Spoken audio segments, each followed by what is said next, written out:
নমস্কার বন্ধুরা, আমি শর্মিলা লাহাস কিচেনে জানাই সকলকে স্বাগত। আজকে আমি আপনাদের জন্য নিয়ে এসেছি সর্ষে পটলের একটি দারুণ রেসিপি। আমি কি করে এই রেসিপি বানাই চলুন তাহলে দেখে নিই। প্রথমে আমি কড়াই গরম করে তাতে সর্ষের তেল দিয়ে দেব এবং ফোড়নে দেব 1 চামচ কালো জিরে। কালো জিরে দিয়ে ভালো করে নাড়াচাড়া করে আমি পটল দুমুখ কেটে গোটা অবস্থাতেই সাইড থেকে চিড়ে পরিষ্কার করে ধুয়ে তেলে দিয়ে দেব। তেলে ভালো করে নাড়াচাড়া করার পর দিয়ে দেব 1 চামচ নুন আর 1 চামচ হলুদ গুঁড়ো। ফোড়নের সাথে আর নুন হলুদের সাথে পটল কিন্তু আমি খুব ভালো করে নাড়াচাড়া করে ভাজা ভাজা করে নেব। এইবার দিয়ে দেব গোটা কয়েকটা কাঁচা লঙ্কা। ঝালটা আপনারা যে যার মতো করে দেবেন। এরপর দিয়ে দেব বড় চামচের 2 চামচ সর্ষে বাটা। সর্ষে বাটার সাথে সাথেই দিয়ে দেব সামান্য পরিমাণে জল, যাতে সর্ষেটা না পুড়ে যায়। সর্ষে বাটার সাথে পটল খুব ভালো করে নাড়াচাড়া করে নেব যতক্ষণ না তেল ছেড়ে আসছে।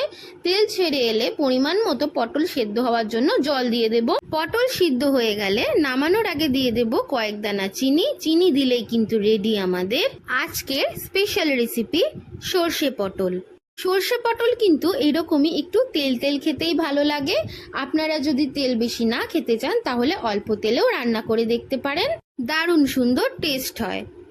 আর আমার এই পদ্ধতিতে একবার বানিয়ে দেখুন, গরম ভাতের সাথে কিন্তু একদম জমে যাবে। আজকের আমার এই সর্ষে পটলের রেসিপি আপনাদের কেমন লাগলো অবশ্যই কিন্তু জানাবেন। আর ভিডিওটা ভালো লাগলে অবশ্যই কিন্তু ভিডিওটা একটি লাইক করে দেবেন আর অবশ্যই কিন্তু কমেন্ট শেয়ার করে দেবেন। আরও এইরকমই নতুন নতুন রেসিপি দেখার জন্য চলে যেতে হবে ইউটিউবে আর সার্চ করে নিতে হবে লাহাস কিচেন চ্যানেলকে। ইউটিউব চ্যানেল লাহাস কিচেনকে সার্চ করে অবশ্যই কিন্তু সাবস্ক্রাইব করে দিতে হবে আর হয়ে যেতে হবে আমাদের ছোট্ট পরিবারের সদস্য। আর যারা ইউটিউব থেকেই আমার এই ভিডিও দেখছেন অবশ্যই কিন্তু লাহাস কিচেনকে সাবস্ক্রাইব করে দেবেন। আজকের রেসিপি এইটুকুই, দেখা হচ্ছে আরেকটি নতুন রেসিপি নিয়ে। সবাই খুব ভালো থাকবেন, সুস্থ থাকবেন আর এভাবেই আমাকে সাপোর্ট করবেন। টাটা।